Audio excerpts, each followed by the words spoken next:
This is a much better day. So yesterday was a complete nightmare, train wreck, episode of depression, whatever you want to call it.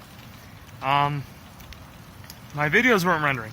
Every time I tried to export, it would crash.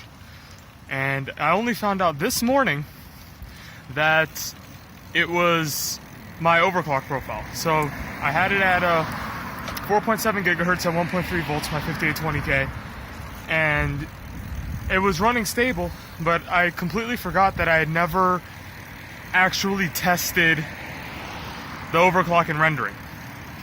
And it kind of baffles me that I would forget something like that, especially since stress tests, I didn't run into any crashing. I never blue screened while rendering with that setting, but maybe I'll need to do more than just change the multiplier and change the voltage to get Premiere to render at 4.7 gigahertz at 1.3 volts, because I do think it's possible. I just need to look into it more. But for now, I have it at 4.5 gigahertz at 1.275 volts. That was rendering stable. So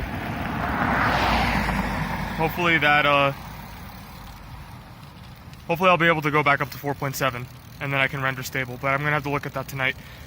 It's already like 2:30, so that means that I'm only gonna be at the convention center for like 3 hours, which sucks. But I had to get the videos out there, and I also got an email that the convention center was experiencing a power outage, so it seems like my time was well spent. Instead of dealing with a convention center with no power, I got to actually render the videos I was supposed to last night. That I'm gonna go to the Palazzo first, revisit the Corsair booth, see what's going on there, see if I can get into any other booths. That'll probably be the best option.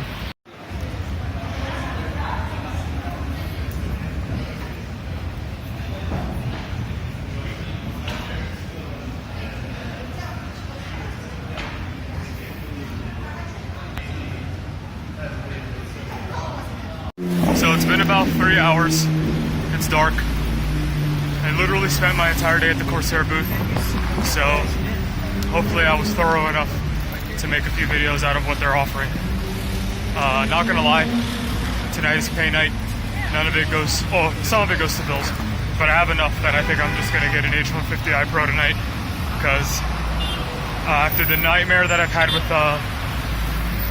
my overclock and rendering, if I want reasonable temperatures, I think I'm gonna have to change my case and my cooler. Alright, so I'm home again from day 2 of CES. Wasn't really day 2 as much as it was hours 11, 12, and 13, since I only spent 3 hours at the convention. I wasn't even at the convention, so was it really day 2 at CES? I was at the Corsair suite the entire time. It was really busy. I didn't really want to get in people's way, and I wasn't really in a huge rush, since I realized that I have 2 days left to do what I've wanted to do, and I'm pretty much almost done with everything that I want to make. Not almost, but more than halfway. And I don't really feel like I'm pressured to work significantly harder than I have been the past 2 days to get out the content that I need to. So yeah, I guess that's the best way to articulate it.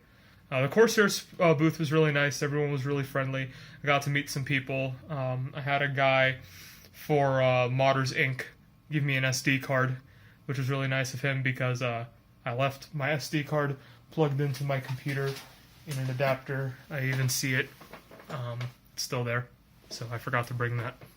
But yeah, I got to record a bunch of videos on some products, so there are going to be separate videos for like each kind of, not really category, because the case and the power supply is going to be a video, because they're in the same room, and then the coolers are going to be one, and then the peripherals are going to be another. I think that would be a better way to organize it, since if people are interested in the peripherals but don't really care about everything else, that they'll be able to watch that video only. And then the keyboard, the people who are interested in keyboards are typically interested in mice and vice versa, though I would say the former applies a little bit less since you have a huge mechanical keyboards community that isn't really a fan of the generations of gaming keyboards. Though I have to say the Corsair K63 wireless, I don't know if they've changed anything or if it's just by chance, but all three of the units that they had, or all four of the units that they had at the booth, had much better stabilizers than I was anticipating. So I can at least vouch that either their stabilizers have improved or it's a miraculous fluke. Hopefully it's the former, because honestly, if they had good stabilizers, then I would definitely get Corsair RGB boards, just because the RGB customization is far and beyond superior to everything else on the market right now. So at least that would be the RGB keyboard I recommend to anybody who's interested in RGB. If you're not interested in RGB, then obviously there are probably better options that you can get for the same price or less. But for RGB boards, I think the only thing Corsair was missing out on initially was their stabilizers. So, yeah. Anyway, I have to edit videos. Day 3 of CES, I'm actually going to go to the North Hall tomorrow, 100%.